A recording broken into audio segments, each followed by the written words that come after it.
Hey, good afternoon. Good evening, everyone. Thank you so much for joining us today for our third community chat. And we have with us today Mr. Benjamin Straker from District 9, Dr. Alika Anderson from District 8, and Miss Berry Baker from District 5. We are so happy to have our panelists here, and we also have Dr. Simpson. Dr. Simpson, can you please introduce the staff that's on the call? Sure. Good evening, fellow board members, community at large. Can you all hear me? Yes. Okay, good. I'd like to just take a moment to introduce staff. I see that we have Dr. Colbert, Assistant Superintendent, Dr. Nunez, Deputy Superintendent, Assistant Superintendent, Ms. Charmin John, Dr. Wilson, Chief HR, and Mr. Kemet Thompson, Director Operations. I don't see any other staff, but as they do, and if they do join, I'll make certain that I introduce them. Looking forward to a very, very engaging, enlightening conversation. Thank you, Dr. Simpson. And we also have joining us today are our board chair, Ms. Jessie Goree, Victoria Williams, who's our District 4 representative, Mr. Mark Christmas, who's our District 2 representative. Thank you for joining us as well today. We also have on the call Mr. Hector Gutierrez, who is our Forest Park City Councilman, and he will be sharing the questions with me today and helping to facilitate, along with Ms. Jasmine Bowles, who will be helping to facilitate with the questions for District 1. So now we will have our board member panelists to go ahead and introduce themselves and tell the audience a little bit about themselves. We'll start with you, Mr. Straker. Fantastic. I thought it was ladies first, but thank you very much. I want to thank everybody for attending this event this evening. I want to thank all of the families of Clayton County, the community as a whole, and the staff for joining us in this very valuable chat today. My name is Benjamin Straker, and I am the school board member for District 9. Which encompasses Rex, Morrow, and a piece of Jonesboro also. I'm also a local business owner that owns an insurance agency that services the Clayton County area. I have 3 children that attended the Clayton County public school system, and I'm very passionate about our ability to make our children competitive in this world, and that's one of the roles in which I think is very important for a school board member. I am also a past president of the Adamson Middle School, past president, PTA president of the Adamson Middle School. Thank you. Hi, everyone. My name is Dr. Alika Anderson, and I represent District 8, where it's great, in Clayton County Public Schools. I just want to say to everyone, thank you all for coming out tonight. There have been some tough conversations as we've been going through COVID, and I know you guys have a lot of questions about what's going on. I want everybody to know that, I do hear you and I do hear your voice. I think we all hear your voice on this board because we are 9 members and we collaboratively work together, and we're going to do what's best for children here in Clayton County. Just to tell you a little bit about myself, I am a native of Atlanta, Georgia, a graduate of the illustrious Benjamin Elijah Mays High School in Southwest Atlanta. And I've been in Clayton County since about 2004. I love Clayton County. I made this my home in 2004 because I knew that Clayton County was the place that I needed to be. My son, Brian Covington, is a graduate of Morrow High School. And I just want to say right now, he just graduated and he just finished his run through, Lord, I'm about to forget through the military. So he's done that, and now he's moving on to finish college and do some other things. But again, like I said, tonight, we're going to come and we're going to answer your questions. I know you guys have a lot of questions that you want to ask us, and we're going to be here, and just know that we're gonna have real talk tonight, especially if you're gonna be talking to me, it's gonna be real talk tonight. So just get ready and we're gonna proceed and let's go. Thank you.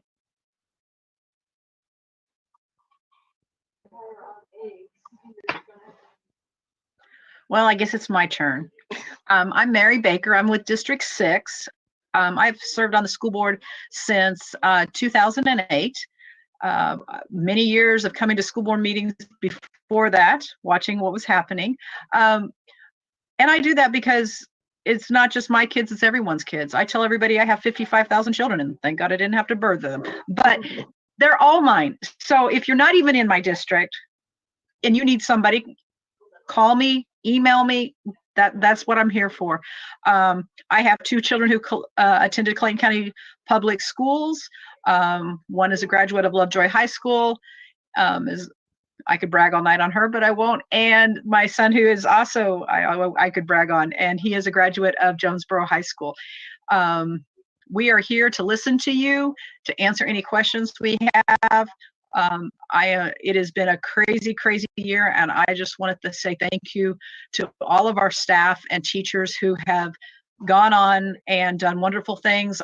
We couldn't have done it without our technology department, our food services who have made sure that we're feeding our children, and also those bus drivers who's driving it out there every day. So I just want to thank each and every one, and I pray for all of you parents, because I know that this has been a very stressful year for you. So thank you for joining us, and can't wait to hear more. Okay, thank you so much. Yes, Dr. Carter. Yes. Can I, if possible, interrupt you just for a moment? Sure. I see that we've had 2 additional staff members to join us. Okay. Dr. Collier, who's also just joined us, and Rod Smith, Chief Technologist, just joined us. Wonderful. Welcome, everyone. Thank you so much for joining us. And so now I would just like to share just a brief introduction of the board. We have a little digital handbook that you'll be able to find on our website next week, and it will have who we are, what we do, meet the board, and then just information about each of the board members, as well as on the back pages, some of the highlights of different things that the board have been engaged in, such as food pantry giveaway, meetings with students here, visiting and supporting the schools. As you can see, board members took a tour of schools and met with nutrition, and just was able to see the full reopening plan, and then information on how to schedule a meeting with your board member. Okay, now we will have a short video that we will play from our last food pantry.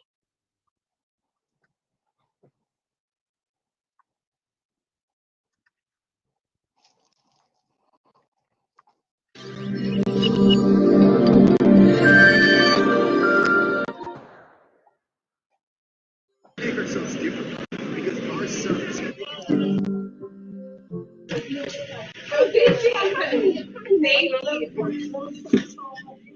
you.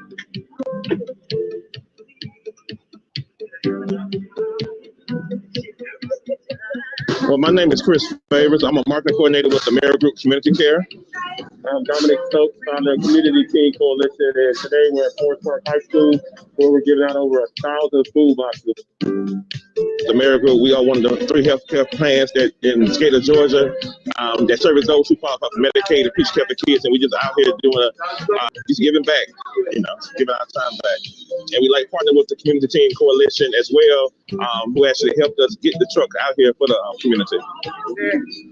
Yeah, we're excited. This is, we've been doing it for the past couple of months, and the partnership with the county, with the Mary Group, and as you can see, as today, the need, so it's definitely our need for the community, and we're just able to, and it's a blessing to be a service, to the community.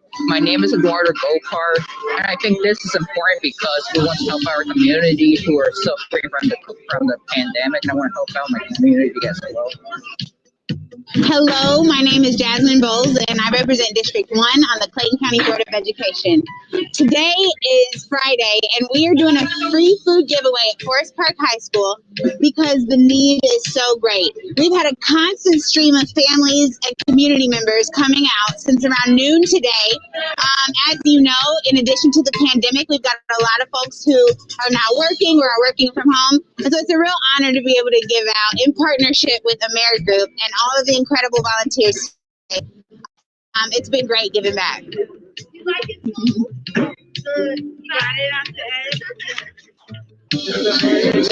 Hey, how you doing? My name is Jay Moss. I'm a member of Omega Psi Phi Fraternity Incorporated. I'm part of the Zeta Mu Nu chapter here in Clayton County and Henry County.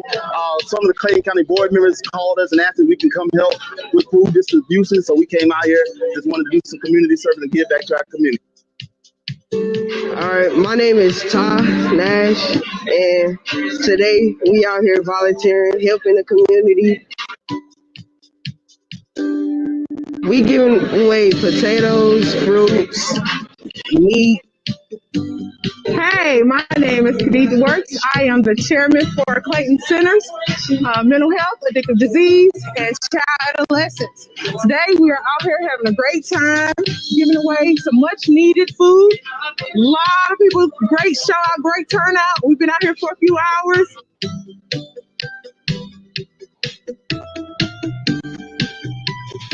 My name is Victoria Williams, and I represent District 4 of the Clayton County Public School. And we're out here today at Forest Park High School giving out food boxes from 3 to 5 today for the families in need. A lot of families in need right now in this pandemic, so we're out here trying to support and give back. Hello, my name is Dr. Leeka Anderson. I am the vice chair on the board, and I represent District 8, where it's great. And I just want to thank everyone for coming out today. This has been a dream of mine. So, because I know that our board works hard, but I want everybody to really know how hard our board works. And so, one thing that we focus on is making sure that our community eats. And we know that the children are out of school right now, but that's okay. We're going to make sure that we take care of you. We're going to make sure that we take care of everybody in the Clayton County community. So that's why we're here today. We want to make sure that our kids are fed well, that they're still learning, that everything is going well, and that we continue to give to our community. We're a board that works together, and we collaborate with our community, and that's why we're here today. And thank you, everyone, for coming out.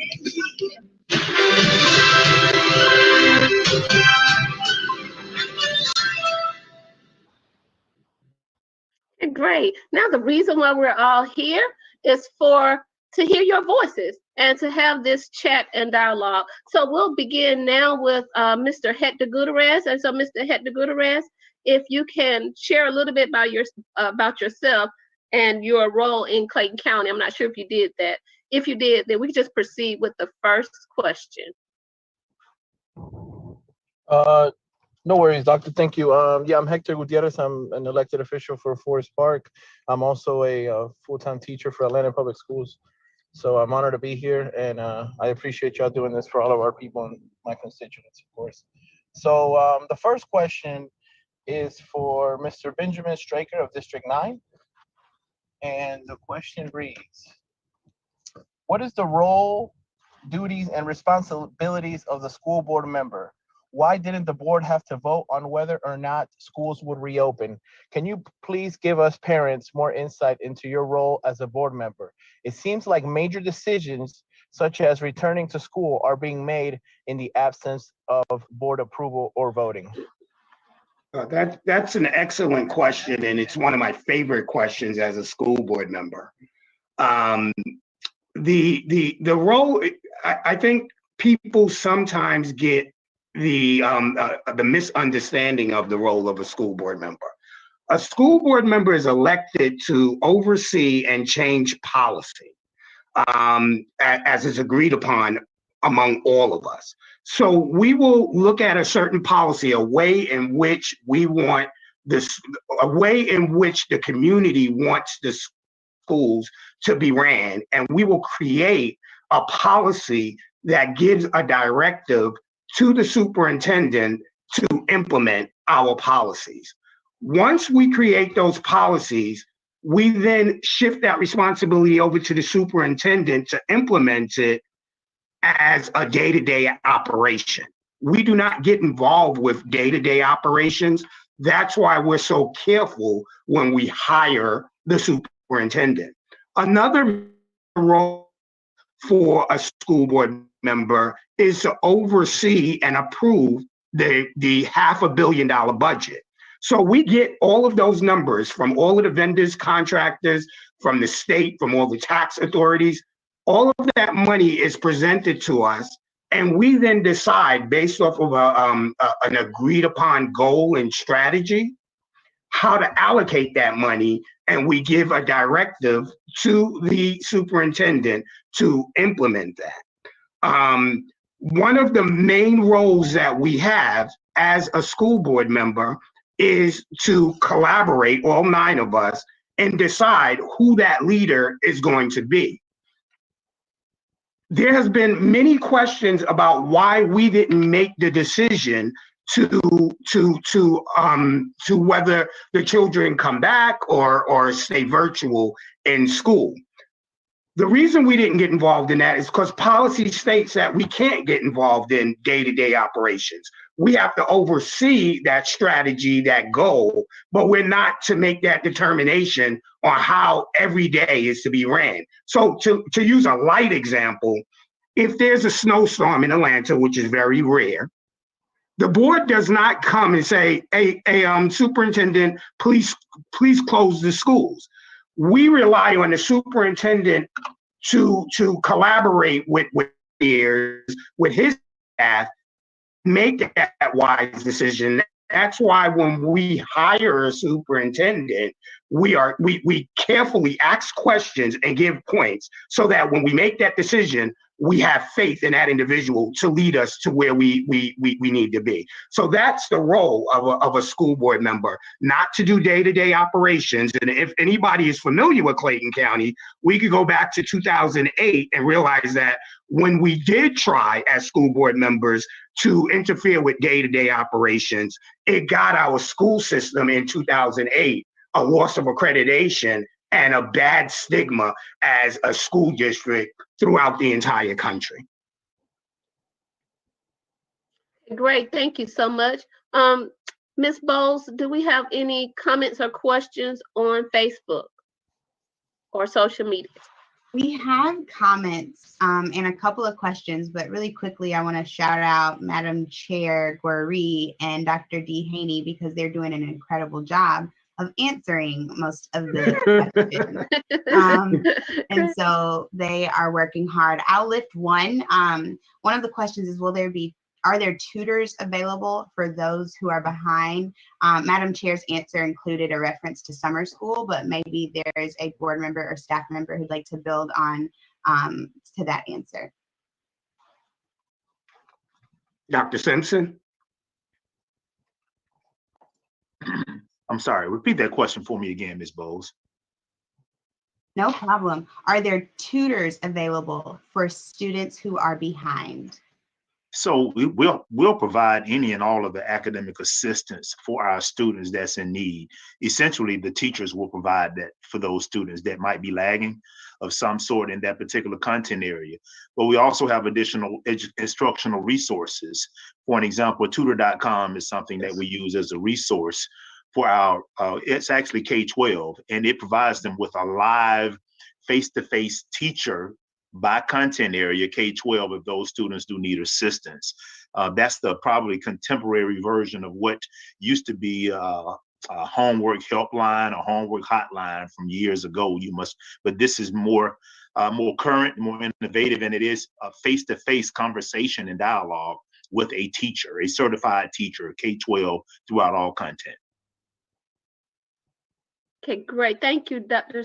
Simpson. And Rod Smith, did I see that you want to add to that? I'll enable. I think you. No. Oh, okay. It said, okay, thank you. And so I do want to remind our viewing audience on Facebook and YouTube, and if you're live with us on the webinar, Please leave your comments on social media, on Facebook and YouTube. Miss Sabrina Hill is actually watching via YouTube and commenting there as well. If you would like to speak and you're on the webinar, then please just raise your hand on in your reaction button, or put your comment in the chat if you want us to read it. And so now I will go to Miss Patty Mosley. So you would like to make your comment. If you're still on the call, you know, you may unmute and ask your question.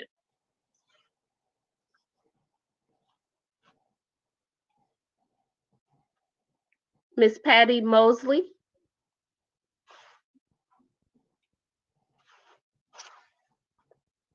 Okay, so I will ask your question, Miss Mosley. And it says, would you please consider installing a charging station for educators who have an electric car?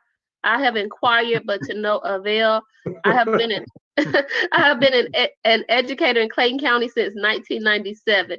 Help me, please. I was blessed with an electric car, and I would like to continue driving a vehicle that promotes a healthy environment. I'm going to allow one of the board members to respond to that first. Ms. Mosley, I want to get my Tesla also. It's something that we'll talk to the superintendent about and see exactly what direction he can go with that. Okay, great, thank you. And now, Mr. Gutierrez will go to the next question. All right, thank you.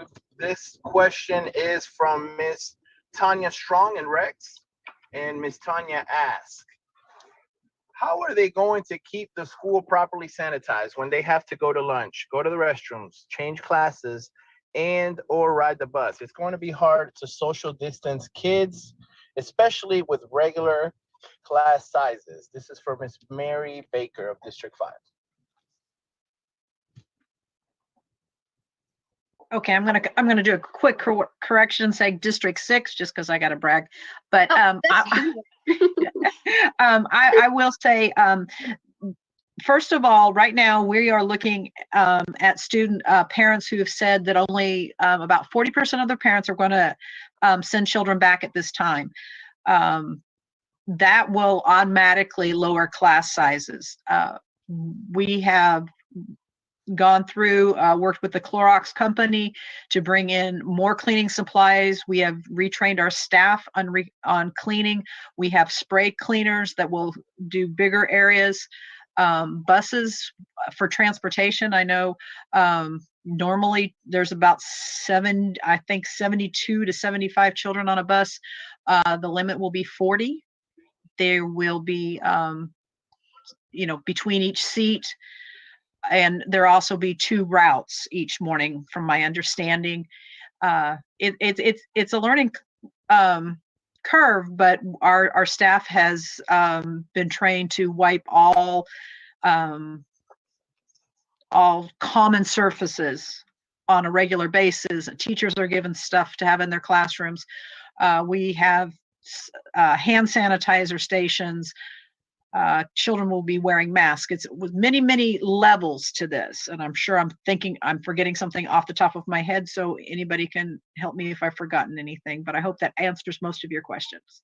Yes, great job, Ms. Baker. Dr. Ron Carter, if you don't mind, if Mr. Thompson would just elaborate a little bit more. Ms. Baker did a phenomenal job, but Mr. Thompson, if you'll elaborate just a little bit more about what that strike team for sanitation looks like, as well as some specifics about the sanitation on the buses. Yes, sir. And good evening, community. We've developed a series of protocols and procedures in our cleaning processes, not only with the custodians, but also a newly developed strike team that we have formed in the last 3 to 4 months to respond to any positive cases that enter our buildings.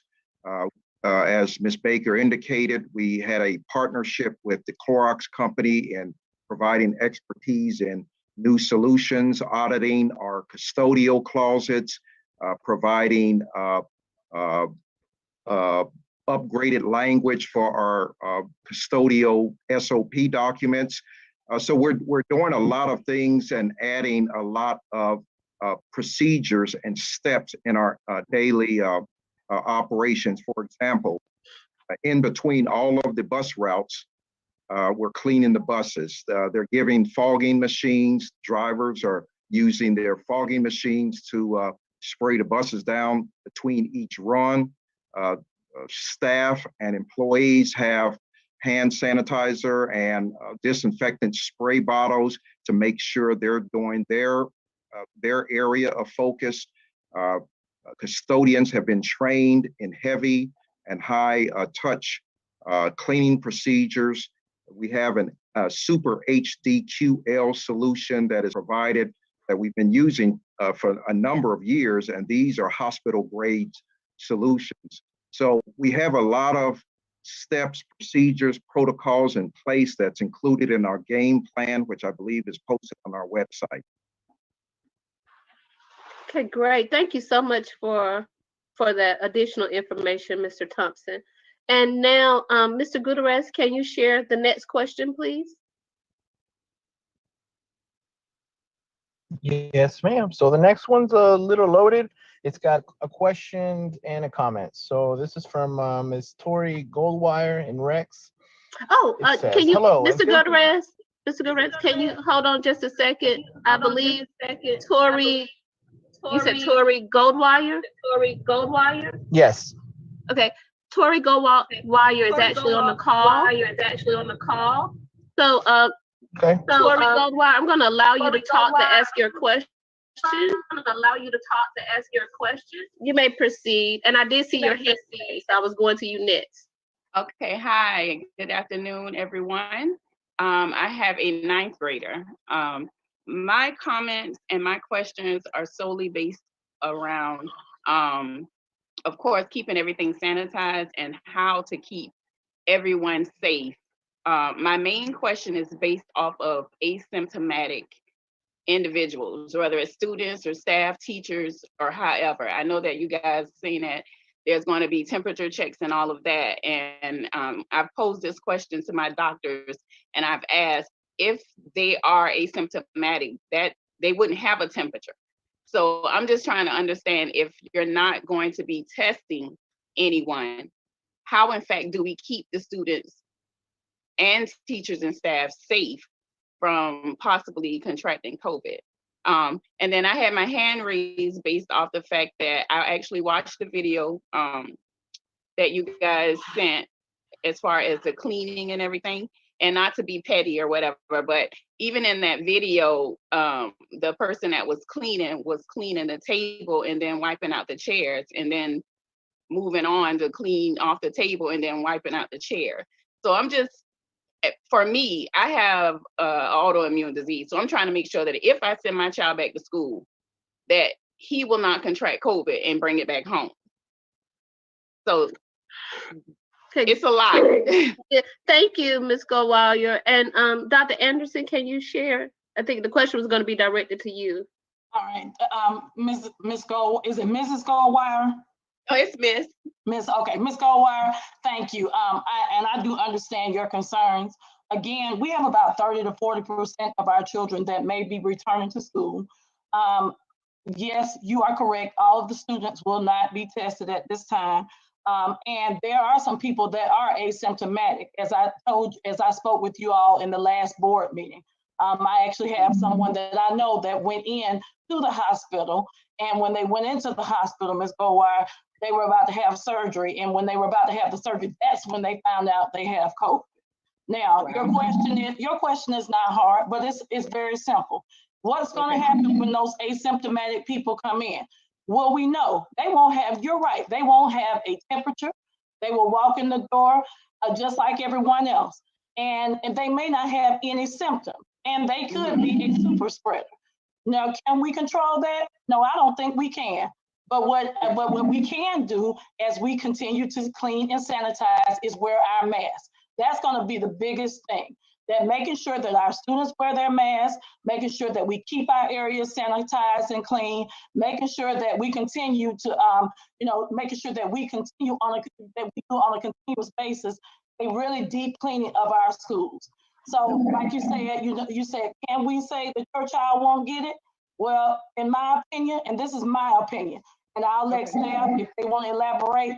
No, we cannot say that, but we can say with the wearing of a mask, just as the CDC has said with their guidelines, and making sure that we keep our students 6 feet apart, and making sure that we clean and sanitize our rooms, buses, and with all the measures that we put in place, we're hoping, and we're hoping with all that we're doing that your child or no other child will catch COVID within our school. Okay. So again, that is your choice as a parent. I tell all the parents, if you don't want to send your child, don't send them. You have the option. You have the option to keep your child online. You have the option to send your child to school. But guess what? Even if it's at the school, if we're at Walmart, if we're at Macy's, wherever we are in the community, just know we're at a risk, guys. We are at a risk of catching COVID. And no one is free from that risk at this point in time. Right. So we just have to, we have to keep working together as a community. We have to keep making sure we watch those CDC guidelines. We have to keep making sure we clean. You have to constantly clean. I work in a school, Ms. Goldwire, and even in that school that I work in, I'm cleaning constantly. Kids have to wipe things down. We all have to work together to keep things clean. Have any of the students that I worked around gotten COVID? No, they haven't. But the point is, again, and I'm going to say this: our children are very smart, and these babies that I work with are smaller kids, and you would be so surprised at how they're like, "Hey, Dr. Anderson, I don't want to catch COVID. Hey, let's make sure we clean up. Let's make sure we wash our hands.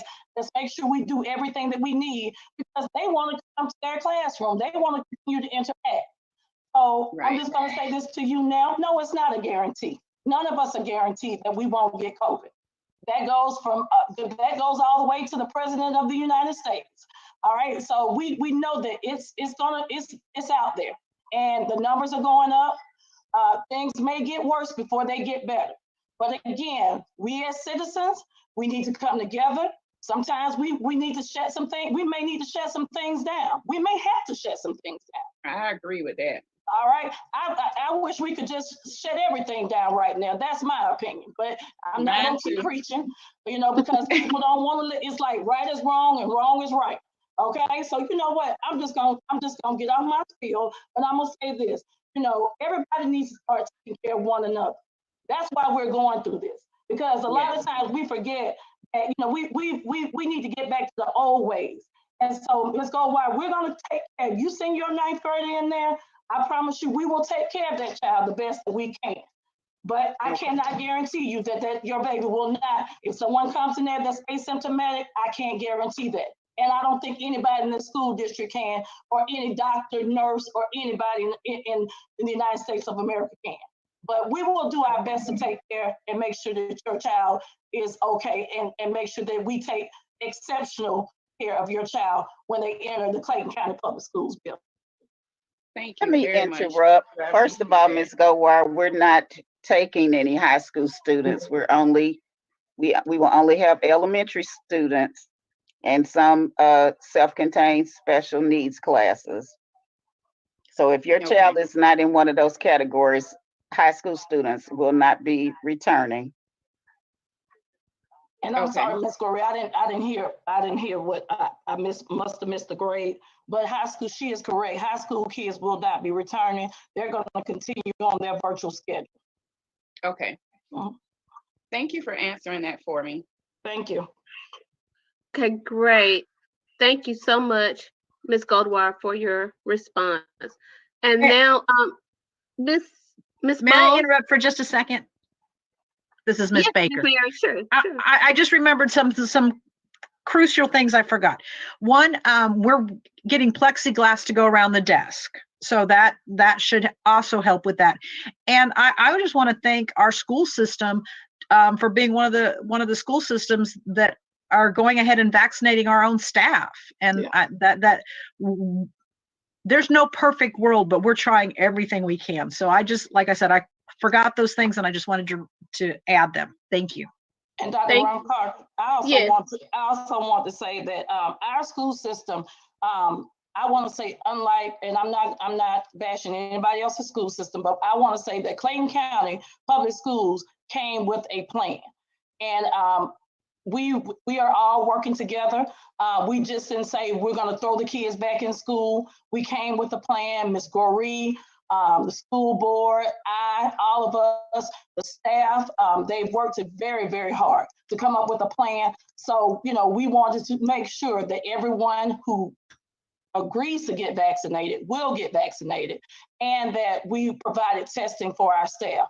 So, and making sure that we're cleaning. Dr. Smith has been, very, very, very vigilant in making sure that, he works with those schools and making sure that they're clean, and Chief Trawick and all of our staff. So I just want to thank our staff for, working so hard and making sure, and even coming up with a plan where our kids can come in and continue to be served. Okay, great. Thank you so much, Dr. Anderson and Ms. Baker and Ms. Goldwire, for your comment. And now, Ms. Bowles, if you can share a comment from Facebook, please. Sure. Again, shout out to the board members doing an amazing job of answering these already, but I think it'd be great to hear from a staff member. We've got a parent who says that they also heard about the desk shields that Ms. Baker just referred to, but it looks like they're running out. So it's Ms. Power says this issue is also happening at other elementary schools. Have more been ordered, and are they still en route? That is one of the questions. Yeah, and thank you for that question. I'll defer to Mr. Thompson, but so in the event that we don't have enough desk shields, please know and understand that we will order more to make certain that we accommodate the numbers of students that will be returning. As someone previously stated, we're only anticipating and expecting 40%. I'm more than confident to say that we have enough to start out, but if we see that number increases, obviously we'll make the adjustment and order some more. But I'll defer to Mr. Thompson to speak more specifically about where we are in terms of the amount or the numbers of desk shields that we already have in place and what we'll do in the event that we need to order more. Yes, sir, Dr. Simpson. We do have enough for the population that's projected to come in. We don't have all of the plexiglass for 55,000 students, but we are going to meet the 40 to 50% of the students that will be coming into the schools. We already have most of them standing up. We have some in the pipeline. We have it delivered as we speak. So we will have enough for the population that's projected to return April 12th. Okay, great. Thank you so much, Mr. Thompson and Ms. Bowl. Mr. Gutierrez, can we go to the next question, please? Yes, ma'am. All right. So the next question is from Ms. Crosby Smith in Jonesboro. I am concerned about the special education, special needs students. Why are they even opening school if the teachers are instructed to not give one-on-one, hands-on instruction and support? Many like me have waited for this day only to be disappointed. And this question is for Ms. Mary Baker and District 6.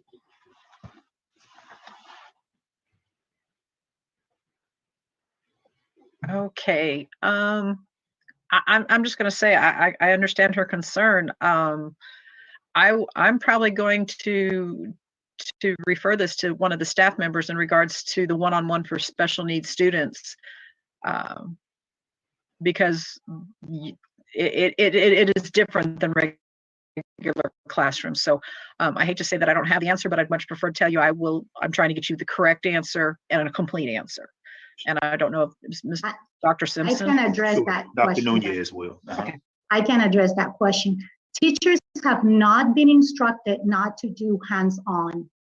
As a matter of fact, teachers have been trained and provided additional PPE, including gloves, wipes, masks, and different additional PPE, face shields, So they actually provide the level of interaction that students need depending on their individualized plans. 660 teachers and staff members attended the training, and I just want to clarify, no, they were not told not to provide hands-on-hand instruction. The children need what they need, the services that they need, and we have made sure that as teachers are providing those services and as staff are providing those services, they remain safe and the students safe as well. So very deep training was provided in addition to additional PPE equipment for the services to our students with disabilities. Okay, great. Thank you, Dr. Nunez. And now, Mr. Gutierrez, can you share the next question, please? Yes, ma'am. So the next question is, the name is just the letter M, and this is for Mr. Benjamin Straker of District 9. Why bring the children back to school during the pandemic with such a short time left of this year? Why could we have not spent this time vaccinating everyone and coming up with a solid plan for re-entry next year? How are you really going to protect us? That's an excellent question, and it's one of the questions in which we pondered seriously throughout the entire pandemic. For some reason, I'm getting feedback. Okay. All right. In answering that question, and I'm not going to belabor the point because we've heard through other questions the answer to this. The first thing I want to say is if we go back to the previous person that asked the question in regards to special needs and disabled children, one of the things she said is that she was anxiously anticipating the opening of schools. You know, the board members previously answered the fact that it's your option to go back to school. We're not mandating that you have to go, you have to go physically back to school. We just created a choice of virtual or face-to-face learning. And 40% of the individuals chose the face-to-face versus the 60%. When the pandemic first broke out, I got many calls from people who had disabled children and children that had special needs. And they were basically in tears with the fact that their child was going to experience a deficiency because schools were not open. And they advocated for us to do something about that.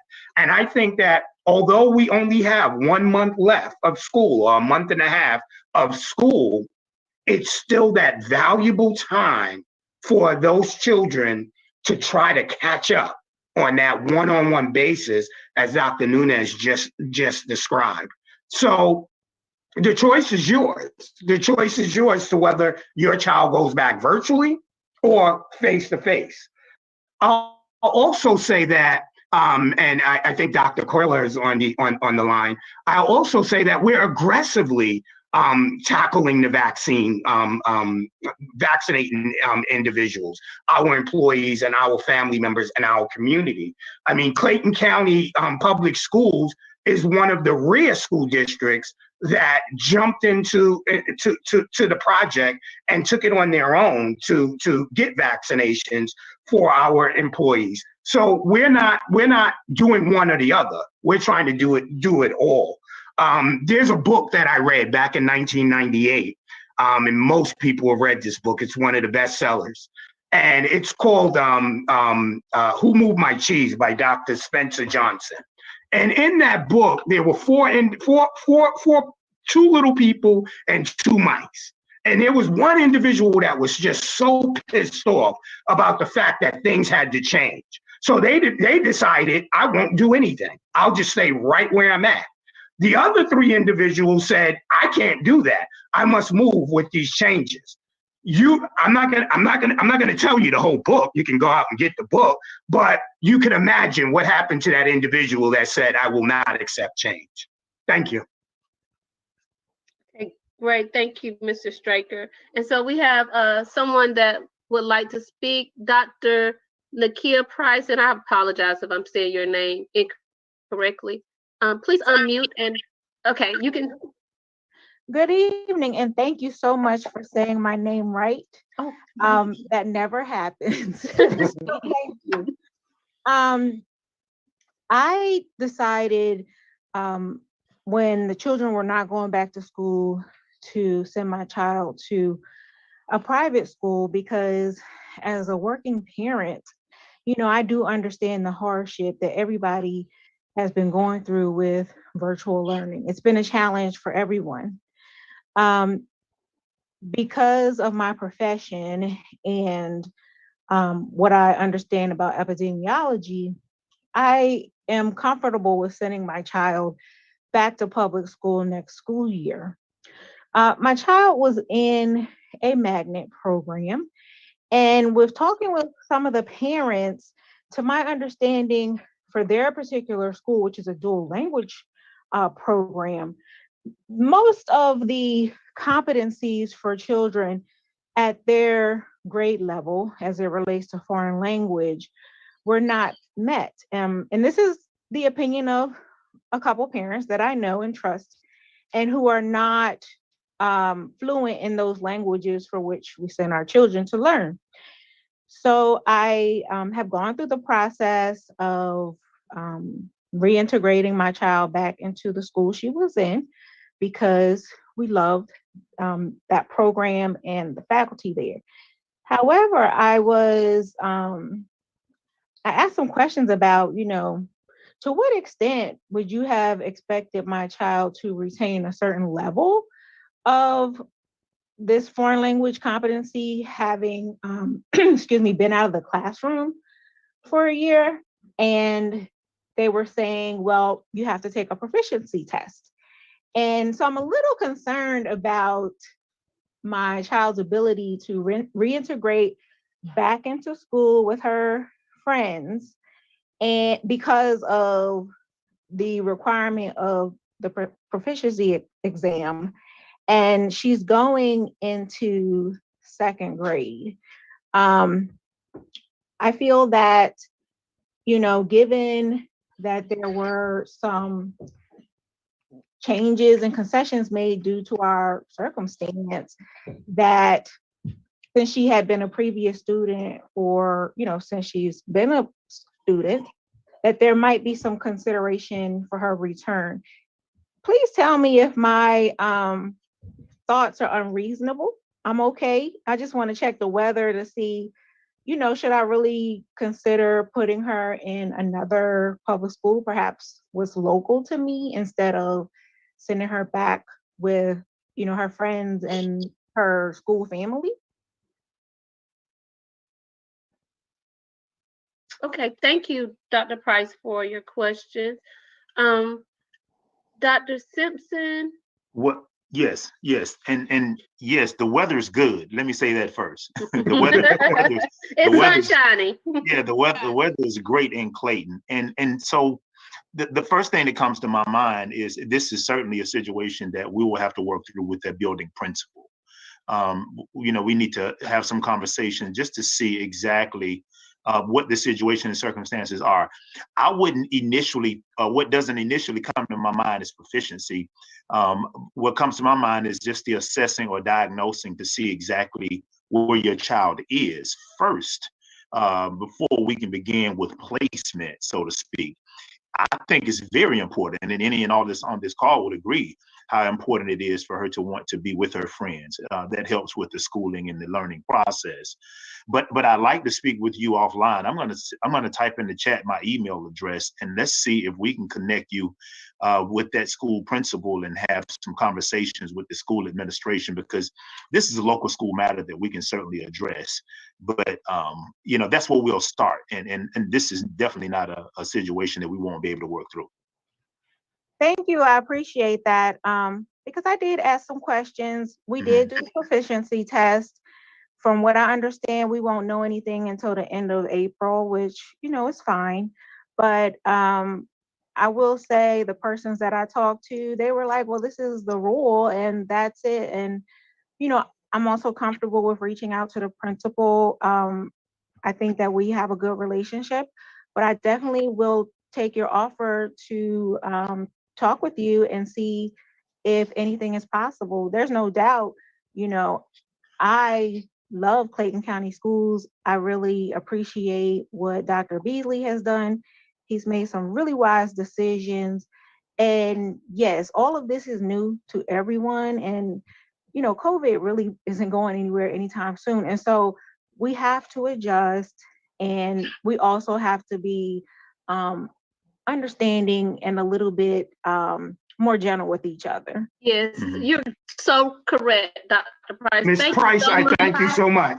Thank I you. may add, Dr. Simpson, just so Dr. Price feels better with my language acquisition background, I can tell you that not to worry about assessments of language, because the only way we can see the level of language that your child has acquired is through assessment.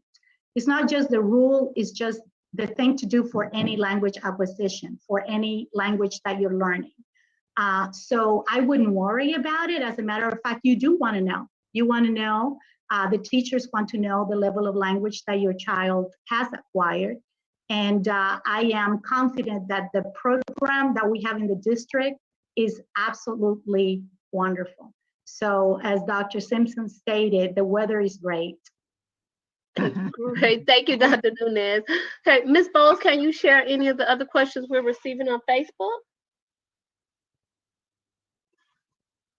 Absolutely. One question that I saw, all of them have been answered between our board members and our staff members who are now helping in the comments as well. One of the questions people might want to hear out loud, is there a full-time summer school option available versus the 1 week session? Maybe we can tell them about the plethora of programs that students can apply to throughout the course of the summer. Dr. Colbert, you want to respond to that? Yes, sir. Good afternoon, community. Good afternoon, board members. Yes, there are several programs that we have begun advertising and been communicating to the public to go ahead and sign up for. And the programs that we have out there run K through 12th grade. They're STEM focused summer programs, they're enrichment summer learning programs that last up to 3 weeks. Not all programs are 1 week. Majority of our programs last up to 3 weeks. If you're looking for more information about our summer learning opportunities, they're listed on the district website as well. Okay, great. Thank you so much. Mr. Gutierrez, can you share your next question? Yes, ma'am.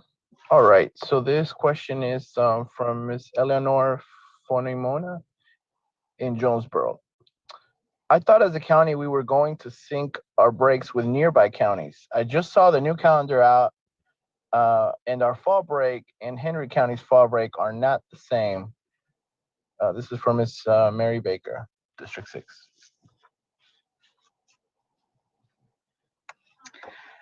I guess it's always been a question of a calendar. The problem with having 55,000 students is what works for most people. This calendar was presented to the board through the superintendent, and the different things that we go through. I have lots of people who would like us to start later on in the year, and for family reasons, they would like us to start later in August. And I guess always finding the right one. Now, I hear, why don't we link with other school systems? My question is, why don't they link with us? Henry County is smaller than we are. Fayette County is smaller than we are. So I'm not sure why they don't link with us. So that would be my question back. And like I said, I would love to be able to have the perfect schedule for everyone. It's not the schedule I would love to have. I grew up starting after Labor Day. I'd like to see that date closer, but there's other people who have different opinions. So I guess that's my short answer. Thank you, Ms. Baker. Mr. Gutierrez, can you ask your next question, please? Yes, ma'am. So this question is from Marvin Ingram in Jonesboro. Will school employees receive a pay raise in 2021-2022 school year? Will CCPS reconsider re-entering the Social Security system? What will it take before that happens?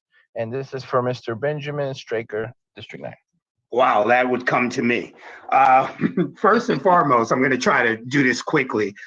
First and foremost, as I stated at the beginning of the webinar, I'm a local insurance agent, and the insurance that I sell is specifically to senior citizens who are receiving Social Security. Now, I am going to ask our HR director, Dr. Wilson, to chime in after I finish with these brief statements. But the thing about Social Security tax with the school districts is they have the option to opt out of collecting Social Security taxes from their employees. They're one of the rare agencies that can do that. The reason why districts opt out of that Social Security tax is basically for two reasons. One, when you're in the Social Security tax, not only is Social Security being pulled from the employee, the district itself also has to contribute to the Social Security system when they opt in. So when they opt out, they say, we don't want to make that contribution. What we would want to do is join the teachers retirement system of Georgia, which is one of the best in the United States. And we'll create pension programs that will compensate for a person not receiving that Social Security. If you, this is an unofficial statistic, but if you interview 10 individuals, 9 of them are going to say, I don't want Social Security taken out of my check because I want the most check I could possibly get. And if I have a pension that is as aggressive as Fortune 500 companies, I would rather that. And I think that's why we made that choice not to opt in to Social Security. And I would love to hear Dr. Wilson's take on that. And secondly, when it comes to raises, because of the pandemic, the board has to get together with the superintendent, and we'll have to make that determination as we go forward. Yes, thank you so much, Mr. Straker, and good evening, all. I really don't have much to add, Mr. Straker. You may be taking my job in HR one day. But to just add a little bit more, you're absolutely correct that most school districts probably do not participate in Social Security because majority of the employees are required by law to be members of the teacher retirement system of Georgia. And with that retirement plan, the employee contributes a percentage of his or her income to that, which is about 6% for this year. And the Clayton County School Board contributes about 21% of employees paid to TRS toward their benefit plan. TRS is what's called a defined benefit plan, which means that you know the percentage of your retirement that you'll receive based on a calculated formula. And for those individuals who are in school systems that may have Social Security, they are somewhat penalized upon their retirement and acceptance of Social Security by something called a windfall provision, which essentially will reduce the amount of your Social Security because you are in a retirement plan such as TRS. So at this time, there is no conversation for Clayton County Public Schools to participate in Social Security. Thank you, Dr. Wilson. Sure. Okay, thank you so much. Ms. Bowles, can you share any other questions or comments from Facebook? Sure, we have 2 really great questions. One, are students going to fail because of online learning, or will we fail any students throughout this virtual learning piece?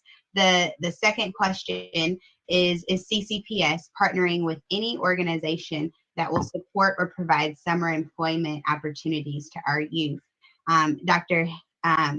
Haney did a great job of answering that by mentioning some of our CTAE programs, and maybe a staff member can help.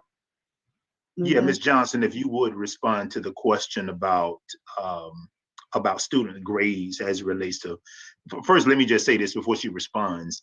There's no difference in terms of how we grade students, whether it be virtual or face-to-face. And this is the process or the concept for teaching and learning. So teachers are providing instruction and students are expected to complete the work to proficiency and earn a grade. That is the ultimate goal, to earn a grade. While it's important that they master the content, but a grade is attached to the end of that. I want to kind of layer it with that first. Ms. Johnson. Yes. So as far as students failing, Dr. Simpson just hit it dead on the head. What our teachers are doing is that they're working diligently with our students to ensure that they don't fail. But of course, we need our students to work diligently so that they don't fail. So as Dr. Simpson mentioned earlier, we do have tutor.com. So there are a lot of resources out there for our students to utilize. I know some of our schools have after school, well, it's not really after school remediation, but it's after class remediation, where they can tap into the teacher and get additional support. And as well as our teachers, they're continuously supporting our students if they are not passing a class. But the goal is for our students not to fail, and the teachers are doing a variety of things to make sure that our students don't fail. Thank you so much, Ms. Johnson. And it is 7:01. We're going to close out with, we'll let our Ms. Teresa Gardner, who's on our webinar, ask her question, and that'll be the final question that we take for tonight.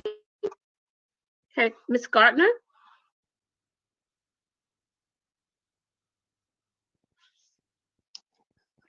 I think Ms. Gardner cut out. I'm sorry. I would like to know when the school will be reopened to high school. So we won't be reopening 6/12 for the remainder of this school year. It's the anticipation though in the fall in August that we will be opening pre-K through 12, all students throughout the entire school district. Okay, great. Thank you for answering that, Dr. Simpson. And now we will have closing remarks from, we'll start with our board members, closing remarks from you, and then Dr. Simpson. And before you all start, I will say that, like I told the previous two sessions, that we have had a number of questions. I've received a number of emails. We have questions across all three of our platforms. And so I will take all of those questions and compile them, and they will be posted on our website so that you will have an answer to every question. My email is scrolling across the bottom of the screen if you're on social media. All of our board members' emails are on our Clayton County Board of Education website.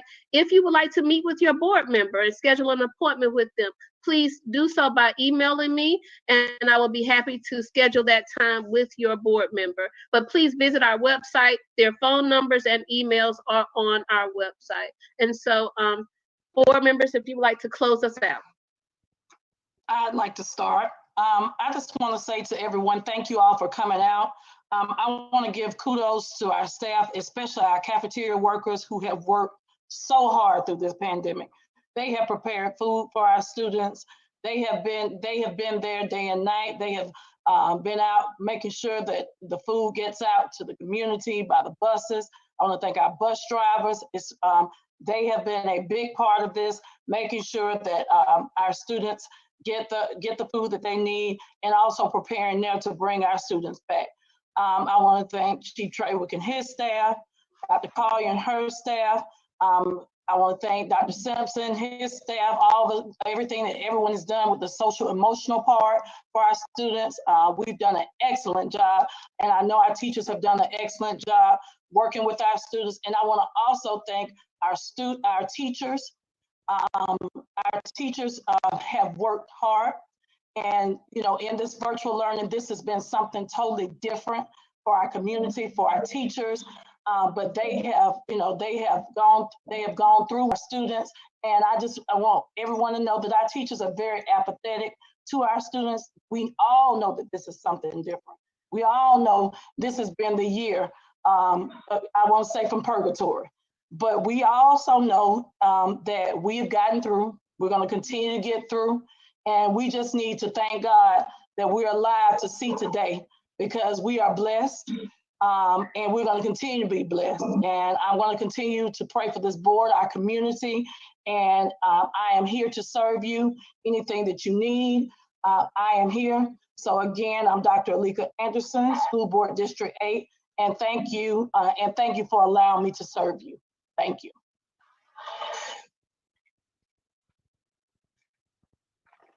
Ms. Baker. Again, I want to thank all of you for coming out and spending a little time with us, asking questions. Again, Dr. Rump Carter will make sure that we get these answers out for anybody who didn't get their questions answered or just want to go back and take another look at it.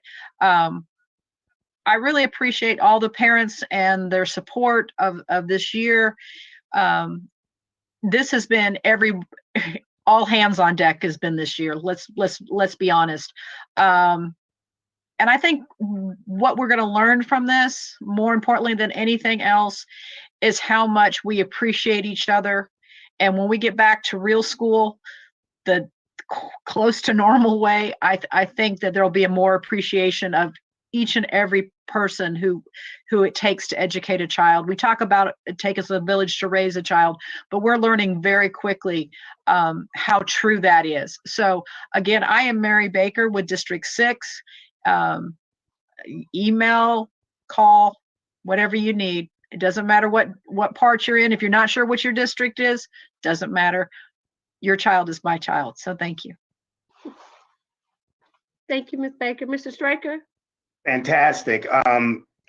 First and foremost, I have to say that I'm honored and blessed to be able to serve you every day. And it's something that I say to myself every day when I think about the role that I have and the faith in which my community has put in me. I want to thank the superintendent for, his fantastic direction. When you hear the staff answering those questions, that's all a product of his leadership, and we have to acknowledge that. I want to give a super shout out to the teachers, because what I should have done was thank them even before the superintendent, because they are the warriors that are out here that are making this thing happen. I also want to thank the students. I mean, they teach me about adjusting and making those changes, and the whole community for putting all hands on deck to get this done. I know for a fact that we're in good hands. The leadership of Clayton County Public Schools is truly implementing the mission, and that mission is to make our children competitive, make all of the children that go to Clayton County Public Schools competitive with the rest of the world. There is nobody that's more passionate to the point where I get angry than our board chair, Miss Jessie Goree. And then on the opposite side of our board chair, Jessie Goree, we have the youngest elected official that came out of Clayton County Public Schools. Every single time I'm involved with a Clayton County school board event, I think of Miss Jasmine Bowles and I go, I want every single one of our Clayton County students to have the aspirations, the goal, the drive that this woman does to advocate for something that she's a product of. So between the all of our school board members, our leader on the school board, our youngest elected official, all of the other school board members, which we really do like each other, I think that we're in good hands, and I pray that the community sees that. Thank you very much. Thank you, Mr. Straker. Dr. Simpson? Yes, and you all have thanked everyone, and I want to thank you. This is the last of the 3 evenings that you all have done a masterful job at entertaining questions and concerns from our public. So on behalf of our superintendent and CEO, Dr. Morsees J. Beasley, I just want to extend my appreciation. As I've said the last 2 nights, you all have made our jobs much, much easier.